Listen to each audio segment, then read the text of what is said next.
Hi everyone, welcome back to English 247.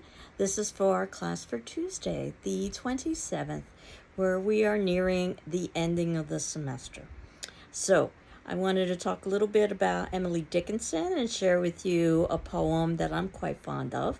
If you'll remember, our last attendance question was asking you to show a poem or to share a poem or even a line from a poem that you thought was powerful.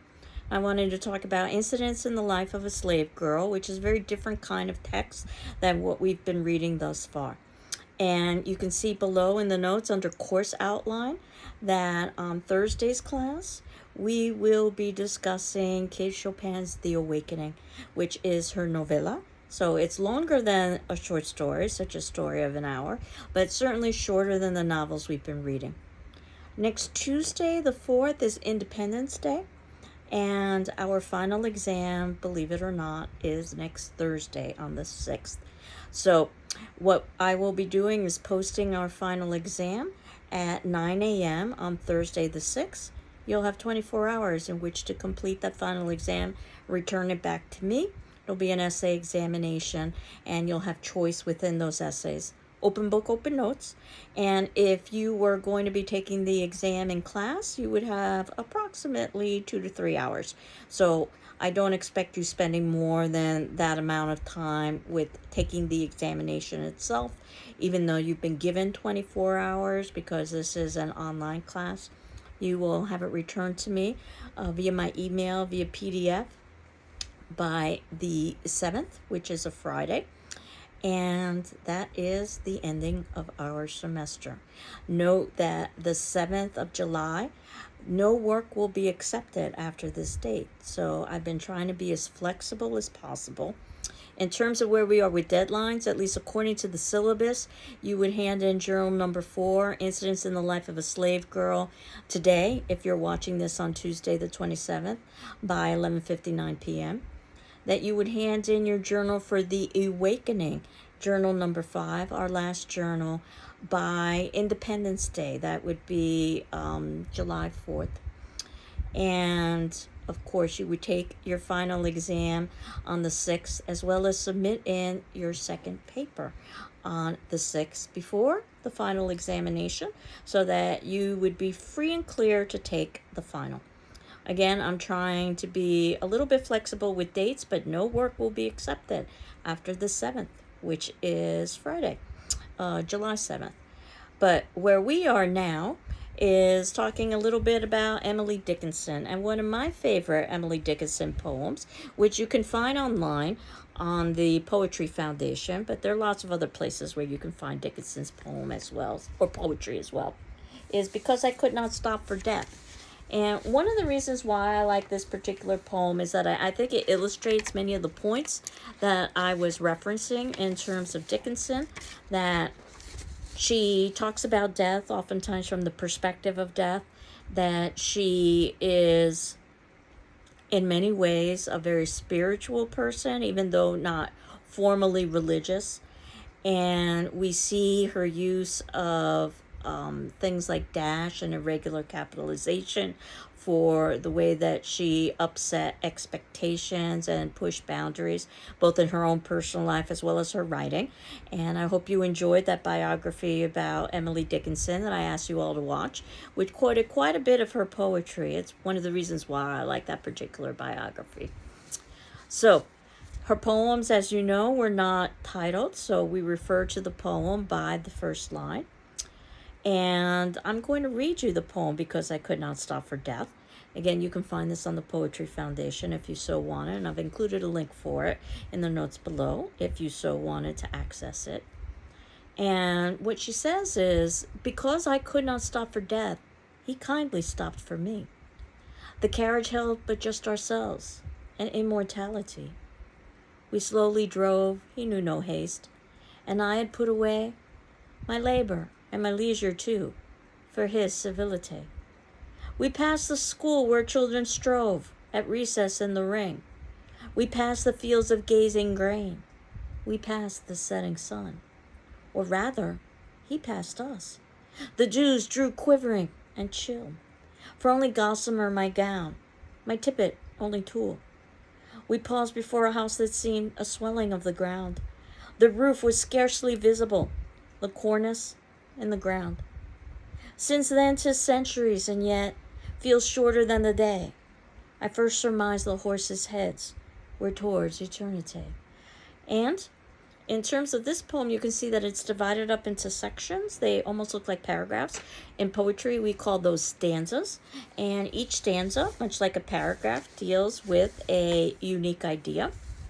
And in terms of Emily Dickinson, we know that in the first stanza, she's talking from a very personal perspective, because her poetry is quite personal, that she could not stop for death. She doesn't have the power. None of us have the power. Death has the power. Notice how she refers to death. Death is kind. And the reason why is because death provides transition into afterlife. The carriage held but just ourselves in immortality. This is what death brings, immortality. There's a long literary tradition of having a carriage and going on a journey, and that this represents the journey of life. And when she says, we slowly drove, he knew no haste, something like time is a human construct. In the afterlife, you don't need to worry about things like time because you have eternity. And I had put away my labor and my leisure too. And labor and leisure are also human constructs. In the afterlife, neither are necessary. We pass the setting sun. That's supposed to represent the ending of life, or oftentimes it symbolizes that. Or rather, he passed us. The idea that they are transitioning away from the earthly realm into the spiritual. The dews drew quivering and chill. So, as you know, when there is a transition, this poem is all about transition. From day to night or from night to day, you oftentimes will have dewdrops. And there is a transition of cold before we get into warmer weather. But she's wearing only gossamer, which is oftentimes cited in fairy tales. It's supposed to be this very thin fabric. And my tippet, which is a shawl, only tulle, which you might be familiar with that fabric. Tulle is a fabric that's used for things like wedding veils, let's say, or tutus. So she's wearing very thin fabric because ultimately she doesn't need clothing. She's transitioning to the afterlife. Again, clothing is another human construct. And also temperature is another human construct. You wouldn't worry about being hot or cold in the afterlife. We passed before a house that seemed a swelling of the ground. I love how house is capitalized, and the house can represent so many things. It could perhaps be church. It could perhaps be steeple. It could perhaps be gravesite. It could perhaps be all of the above. We paused before a house that seemed a swelling of the ground. They're so far away that they can barely see this house. Again, they're transitioning away from the earthly. The roof was scarcely visible, so all they see is just a little piece of the roof. The cornice, which is an architectural element that's associated with roof, in the ground. And since then 'tis centuries. This is the most important stanza, the last one, because what we find out is that she's reflecting on the past. She died long ago. She's already in the afterlife. In other words, this poem serves as proof of the afterlife. Since then 'tis centuries, and yet feels shorter than the day. Again, time is a human construct. I first surmised the horses' heads were toward eternity. You notice that sometimes I do the rhyme with a bit of a stress so that we can keep the rhyme there. And horses' heads obviously would work with carriage, which was the mode of transportation at the time. If you are familiar with biblical references, there are the horsemen of the apocalypse that are supposed to come before Armageddon or the ending of the world. So she's talking about two things at the same time: her literal journey and the journey that ultimately the earth will undergo during the apocalypse. I have to admit, it's one of the poems that I do understand with Emily Dickinson. I think you saw in the documentary that even sometimes the literary scholars and critics are puzzled by some of her poetry, though I think all of you selected really powerful and interesting pieces of poetry when you were talking about Emily Dickinson, so I've responded to all of you. And as you know, you're not required to respond to your classmates in our class discussion forum, but you are required to read your classmates' responses and my responses in turn. And that's a wonderful way to prepare for the final examination, because ultimately that would give you an overview of everything we've done for the class, as well as reviewing the class videos, or I should say reviewing the class videos, because you've already viewed them once, or the assumption is that you have, as well as read the notes below, and of course read all the texts in their entirety. So if that's the situation with you, then you'll find that the final exam is going to be a pretty much manageable exercise, in that you're just synthesizing and condensing topics that we've already talked about. And I realize that because the final is timed, it won't be as neat or as polished as something that you might do at home. I'm certainly not expecting that. But what I do want is that you are able to put together ideas and have an introduction, a body, and a conclusion. That's usually the minimum when we're talking about writing essays. And in terms of thinking about paper number 2, basically what you are doing is repeating the exercise of paper number 1, but with one of the later texts in the semester, probably starting with Jane Eyre. Though if you already wrote on Jane Eyre for your first paper, you will want to choose a separate text. But that's it. 4 to 5 pages, critical paper, so you shouldn't be consulting outside resources. And I've given some suggested paper topics, but those are merely suggestions. You can combine, adapt, dismiss. And certainly as I read your journals and return them back to you, if something jumps out at me as a possible paper topic, I would let you know. But that does not negate the possibility that you've got a paper topic in your journal that I just haven't identified. So you can review your journals for that as well. And you do have the option of writing about Emily Dickinson, but writing about poetry is a little bit different than writing about novel. Just like in the first paper, you did have the option of writing on short stories, story of an hour, though writing about short story is a little bit different than writing about a novel. And as you probably notice, there is no journal due for Emily Dickinson, because basically the class discussion forum sort of served as a substitution for the journal, and that I asked you to identify one of her poems and to talk a bit about it. If you wanted to earn a little bit of extra credit, you could hand in a journal on Emily Dickinson, even though it's not required. And of course, everything has to be handed in by the 7th, which is Friday.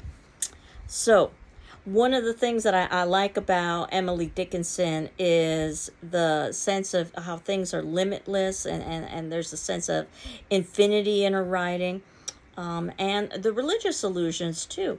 And I think you might remember in the documentary it talked about that she oftentimes followed the patterns of church hymnals, which is another way that she was very defiant and progressive, in that ultimately she wouldn't attend church, but while she didn't believe in organized religion, she did believe in God, and or at least a higher power, which could be evidenced in nature. And all those dashes, which again breaks convention, and we know that as a female writer she's breaking convention. Certainly the way she lived her life, she's breaking convention. But those dashes are so important in something like singing a song in, let's say, a church, because you need to take these long pauses at the ending of lines.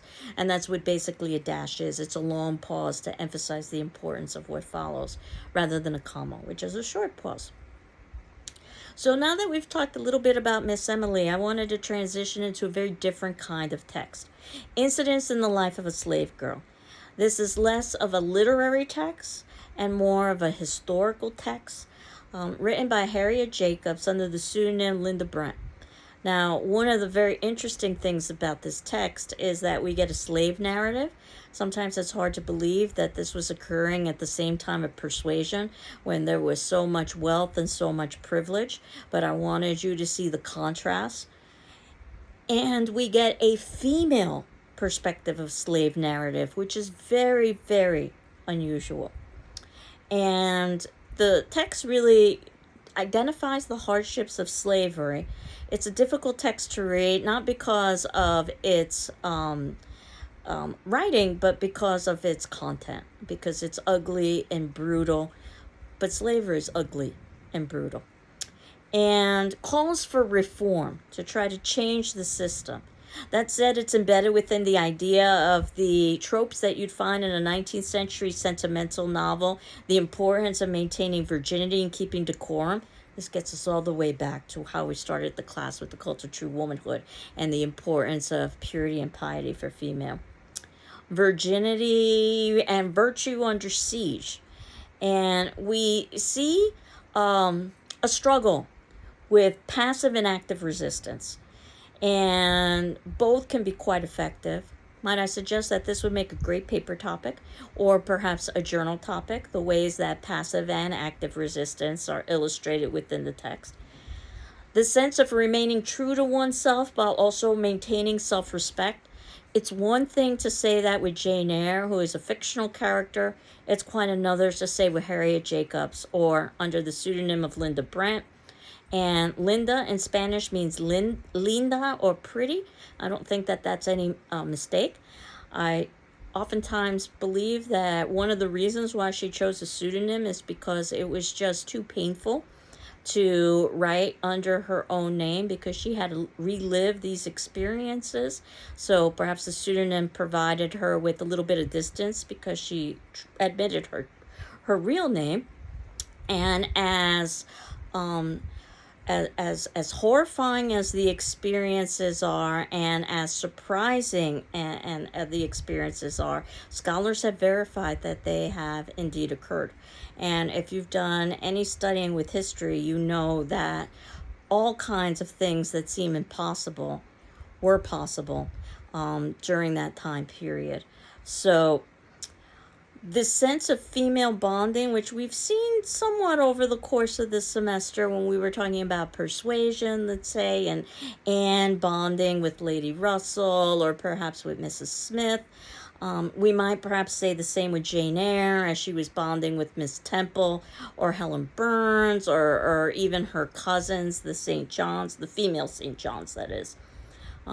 There is a very strong sense of female bonding and incidents in the life of a slave girl. We've got 2 generations of slaves here. The grandmother who takes over the role of mother. Once again, we see this theme of motherless child that we've seen throughout the semester. Not that I planned that deliberately. It was just something that ended up working out with some of the major texts of this time period.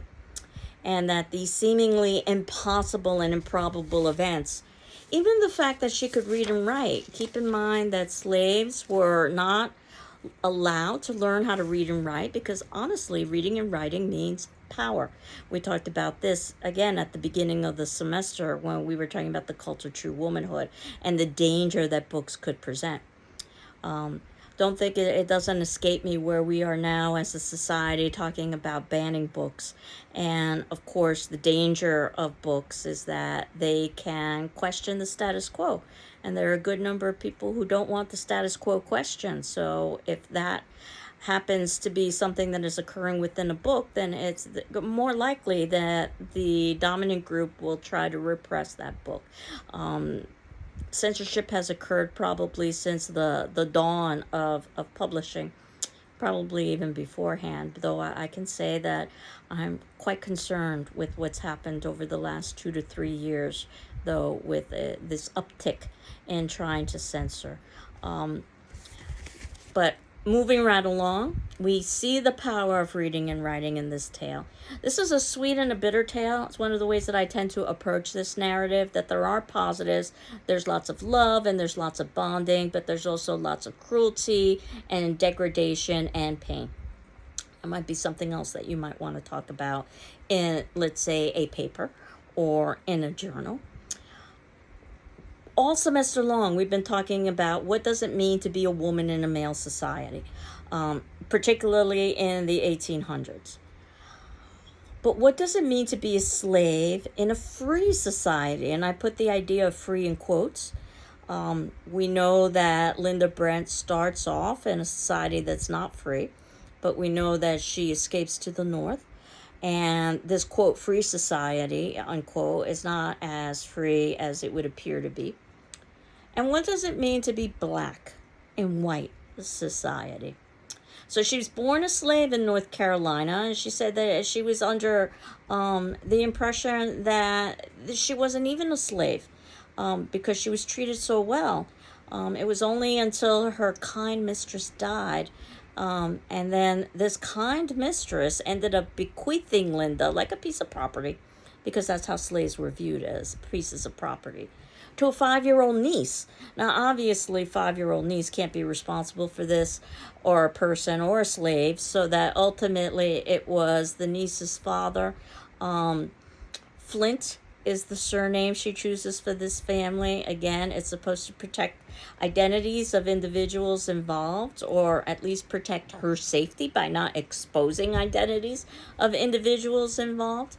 But think about, even though this is not necessarily a literary narrative, she's choosing names like Linda, which means beautiful, for herself, or Flint, which is hard and steely, for her master, which is very literary. It's symbolic in some respects. So when Linda was 12, she was bequeathed to her 5-year-old niece, Emily Flint. And Flint is, as I said, hard and jaggy and steely. The issue of sexual pursuit was something that was particularly of importance for female during this time period. So if you read male slave narratives, there isn't necessarily this threat in the way that Linda experiences it. It's the particular lot, she says, of female slaves.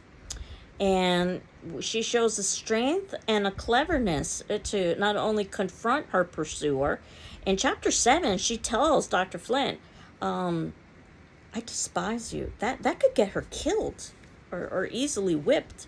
So think about the kind of strength to be able to stand up to someone. It's something like, it's a completely different level than what we saw with Jane Eyre, again a fictional character, telling her Aunt Reed that she didn't necessarily love her, but this is, real world events.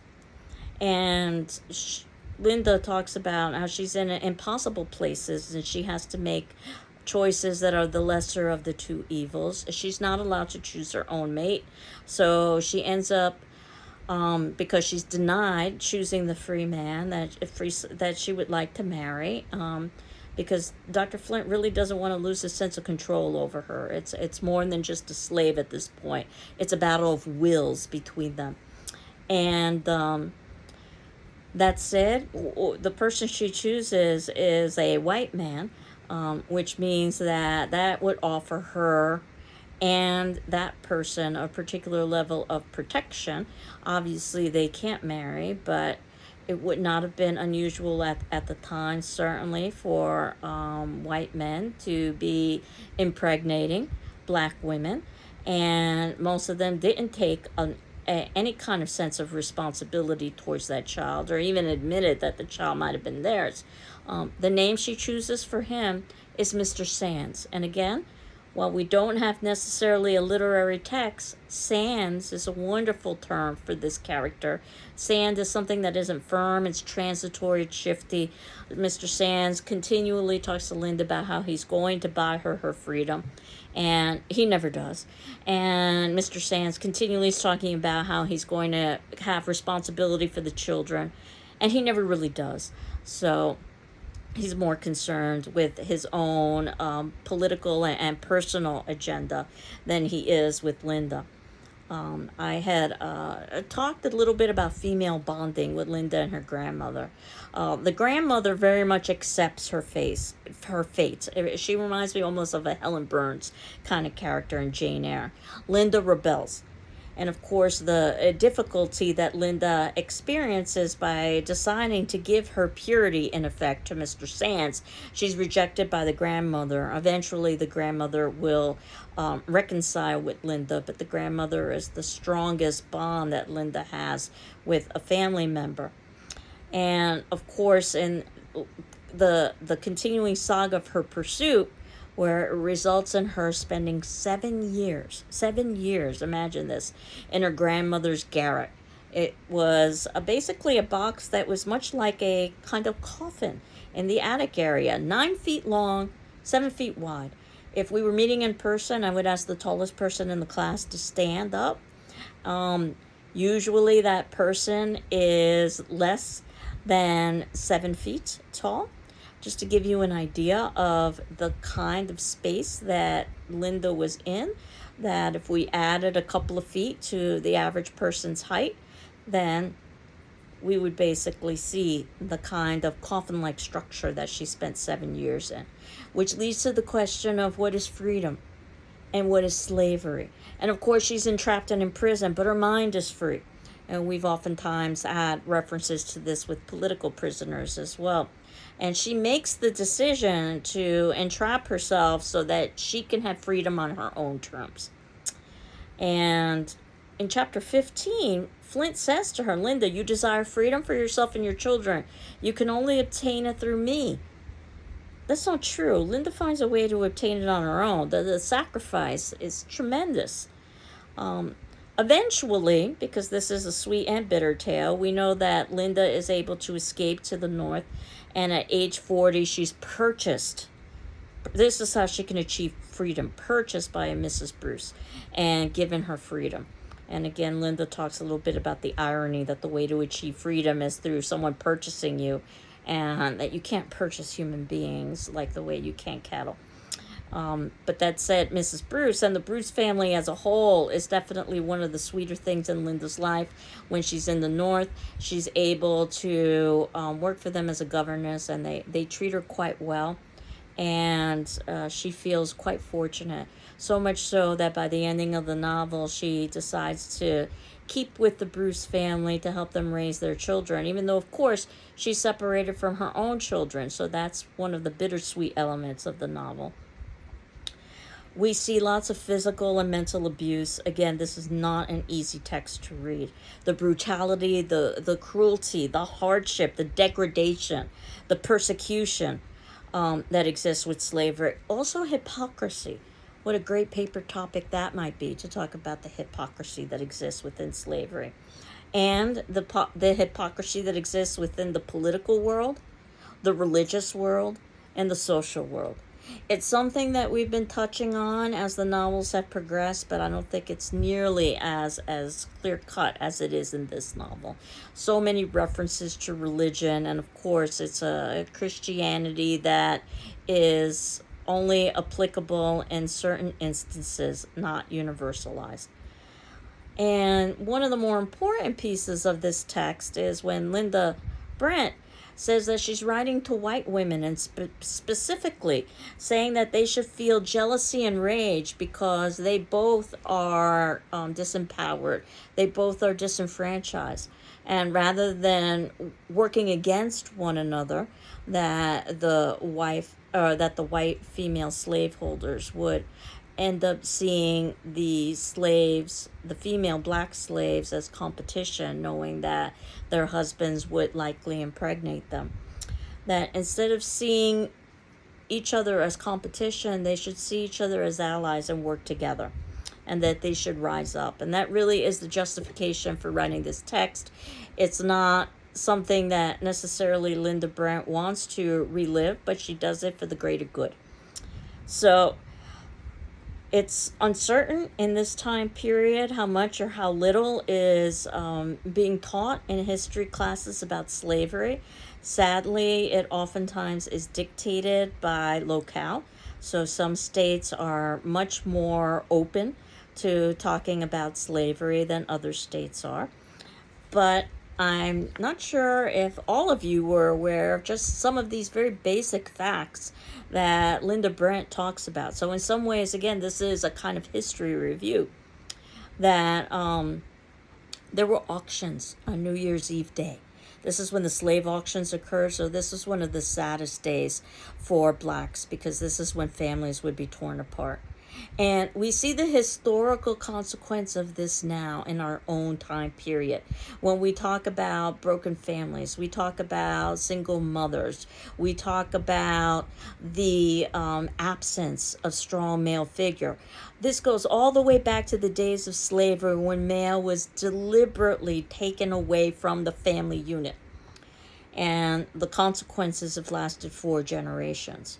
And it happened to Linda herself, that once her mother died, her father had very little control over Linda's life. Or once Linda's mother died, that is, her father had very little control over her life. As I had referenced earlier, the inability to choose one's mate.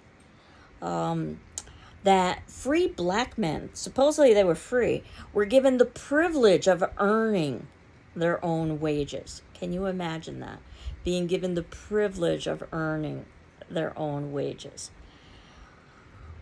Buying one's family freedom. And this is a major theme throughout the text, is that can Linda's grandmother buy the freedom of her children? Linda's grandmother having her own freedom, which means that she has some modicum of power in a society in which she is ultimately powerless. Praying to die, that it would be better to experience death than to continue to live under such pain. And also hoping for the death of one's children. Again, this gives us a sense of just how horrific the institution of slavery is. One episode that I think is particularly telling that would happen on a yearly basis would be something called the muster. This would be an opportunity for low whites, I'm quoting here, quote, an opportunity for the low whites who had no Negroes to scourge, to show their subserviency to the slaveholders, not reflecting that the power which trampled on the colored people also kept themselves in poverty, ignorance, and moral degradation, unquote. So this was an opportunity for people who didn't have much power or control in society. Yes, they were white, but they didn't necessarily have income, to be able to overrun the houses of slaves and to show their superiority. Again, rather than working together, because they all basically are experiencing levels of disenfranchisement, what they're doing as they're working against one another. The slave's lot would follow the lot of the mother, not the father. So if a mother was black, that meant the slave or the child was considered to be a slave and black.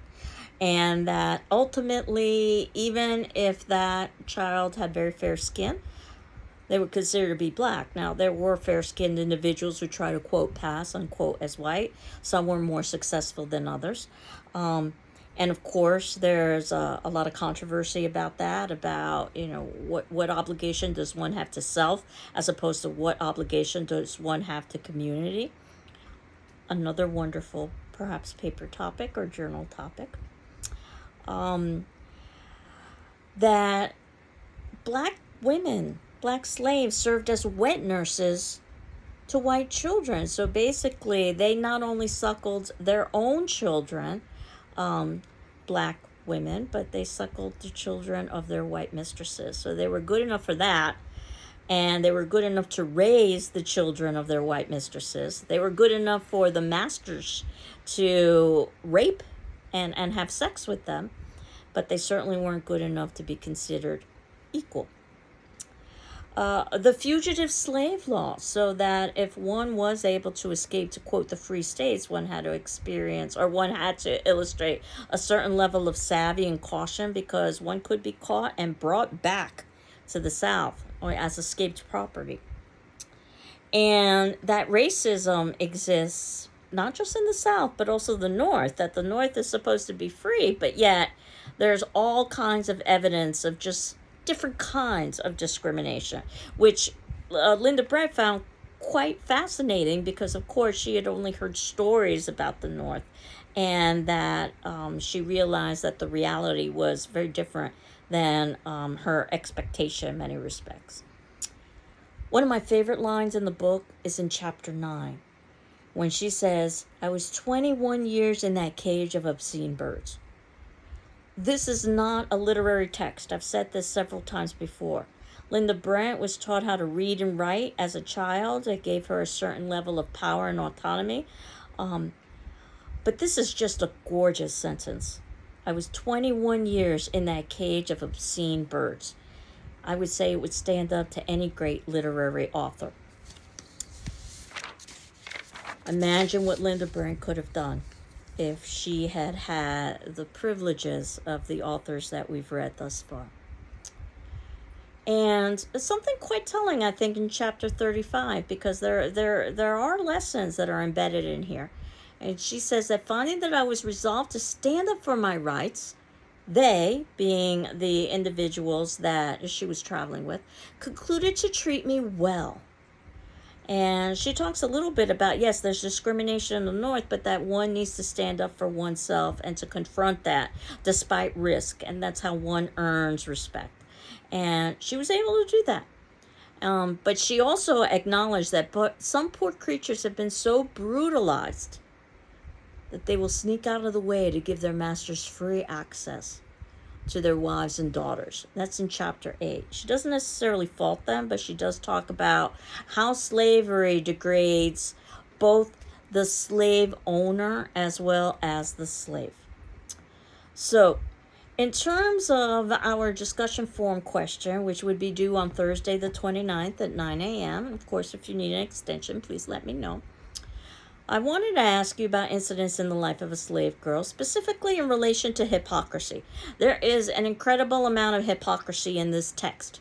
And my question is, what do you think is one of the most hypocritical acts in incidents in the life of a slave girl? And explain why. Obviously, there's no right or wrong answer here, as many of the questions that I ask, they're not necessarily content questions, they're questions about reasoning.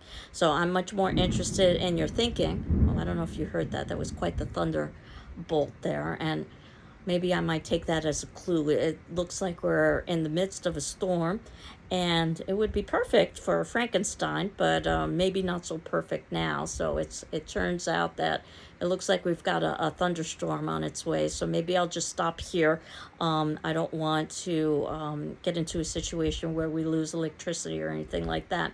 And then I can finish up with any odds and ends with incidents in the life of a slave girl and the awakening. And I think you will find that it is a very fast read. And as much as I like all of the texts from this semester, I think if I had to choose one text out of all of the texts to represent my favorite, it would be The Awakening. So I hope you're doing well. I'm doing well. And we will continue on next class. Take care. Bye-bye.